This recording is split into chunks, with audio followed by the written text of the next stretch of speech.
नमस्कार मित्रांनो, फिल्मी ट्रेंड मराठी चॅनलवर आपलं स्वागत आहे। मनोरंजन विश्वातील ताज्या बातम्या आणि रिसेंट अपडेट्स जाणून घेण्यासाठी आमच्या चॅनलला सबस्क्राइब करा। चला तर बघूया आजच्या अपडेट्स। मित्रांनो, बॉलिवूडमधील अपकमिंग सुपरस्टार कार्तिक आर्यन याचं नशीब पुन्हा एकदा चमकलं आहे। यावेळी त्याने चक्क सलमान खानला रिप्लेस केलं आहे। बुलबुलैयामध्ये अक्षय कुमारची जागा घेतल्यानंतर कार्तिक आता बॉलिवूडचा नवा प्रेम बनवण्यासाठी सज्ज झाला आहे। अभिनेता कार्तिक आर्यनने सूरज बडजात्याच्या आगामी प्रेम की शादी या चित्रपटात सलमान खानची जागा घेतली आहे।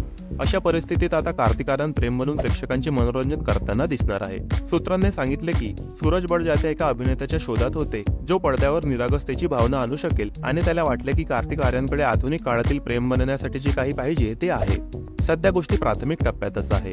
सूत्रांनी असेही म्हटले आहे की कार्तिक आर्यनने चित्रपटाची कल्पना ऐकली आहे आणि तो चित्रपट करण्यास इच्छुक आहे, पण तो स्क्रिप्ट पूर्ण ऐकण्याची वाट बघत आहे। त्यानंतर तो करारावर स्वाक्षरी करेल। तर तुम्हाला प्रेमच्या रोलमध्ये कार्तिकला बघायला आवडेल की नाही आम्हाला कमेंट करून सांगा।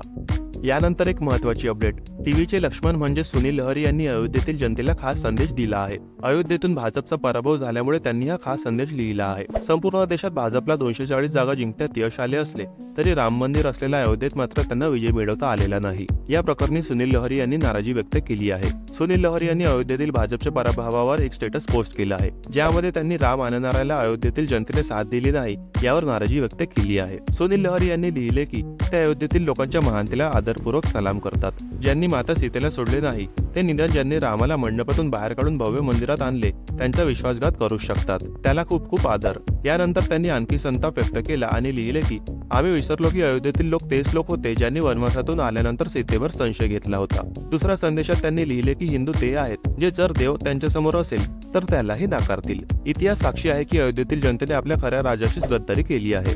राम मंदिराच्या उद्घाटनानिमित्त अयोध्येतील गेलेल्यांपैकी सुनील लहरी यांचा समावेश होता। यानंतर बघूया पुढील अपडेट। चित्रपट निर्माते अनुराग कश्यप हे त्याच्या चित्रपटांसोबतच आपल्या वक्तव्यांमुळे चर्चेत असतात। नुकतेच अनुरागने सांगितले की त्याने सुपरस्टार शाहरुख खान सोबत कधीही काम का केले नाही। शाहरुख खान सोबत काम करणे अशक्य असल्याचे अनुरागचे मत आहे। वास्तविक ह्युमन्स ऑफ सिनेमाला नुकतेच दिलेल्या मुलाखती दरम्यान अनुराग कश्यपला विचारण्यात आले की शाहरुख खानचा चाहता असूनही त्याने त्याच्यासोबत काम का केले नाही। त्यावर उत्तर देताना दिग्दर्शकाने सांगितले की शाहरुख खानचा त्यांचा आवडता चित्रपट चक दे इंडिया आहे। शाहरुखने त्याच्या सुरुवातीच्या टप्प्यात सर्वांसोबत काम केले, मात्र आता शाहरुख खान सोबत चित्रपट करणे अशक्य आहे। अनुरागच्या म्हणण्यानुसार सोशल मीडियाच्या जमान्यात तो मोठ्या स्टार्सच्या फॅन्सला खूप घाबरतो। अभिनेतेही चाहत्यांमुळे टाइपकास्ट होतात आणि चाहत्यांना त्यांच्याकडून त्याच गोष्टी पुन्हा पुन्हा हव्या असतात। तसे झाले नाही तर चाहते ते स्वीकारत नाही, त्यामुळे स्टार्सही नवीन गोष्टी करून बघायला घाबरतात। अनुराग पुढे म्हणाले, म्हणून मला भीती वाटते कारण मला जो चित्रपट बनवायचा आहे तो मी बनवणार आहे आणि तो फक्त चाहत्यांसाठी असणार आहे। मित्रांनो, रणबीर कपूरच्या रामायण या बहुप्रतीक्षित चित्रपटाबद्दल लोक खूप उत्सुक आहेत। रामानंद सागर यांचा रामायण फेम दीपिका चिखलियाने चित्रपट बनवण्याआधी आपला आक्षेप व्यक्त केला आहे। नुकतेच इंडिया टुडेशी बोलताना दीपिका चिखलियाने आपले मत व्यक्त केले। ती म्हणते की लोकांनी धार्मिक ग्रंथांशी छेडछाड करू नये।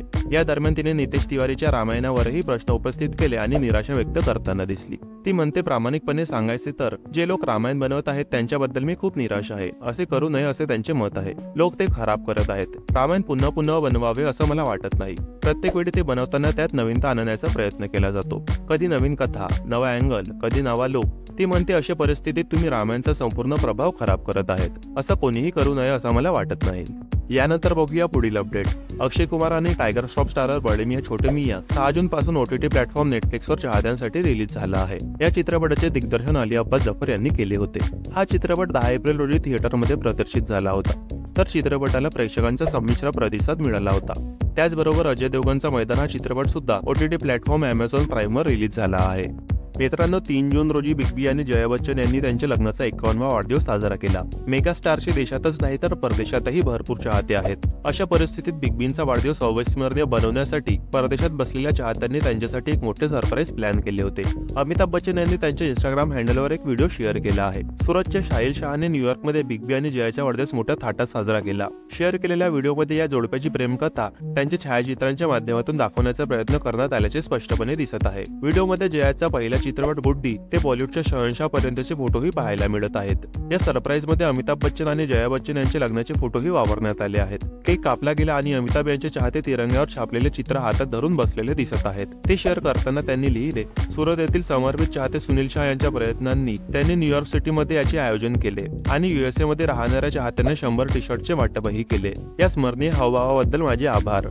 मित्रांनो, सुपरस्टार प्रभास, अमिताभ बच्चन, कमल हसन, दीपिका पादुकोण यांचा बहुप्रतीक्षित चित्रपट कल्की 2898 AD चा ट्रेलर 10 जून 2024 रोजी रिलीज होणार आहे। या ट्रेलरच्या रिलीज बाबत चाहत्यांमध्ये प्रचंड उत्साह आहे। कल्की 2898 AD हा एक सायन्स फिक्शन चित्रपट आहे जो 27 जून 2024 रोजी थिएटरमध्ये प्रदर्शित होणार आहे।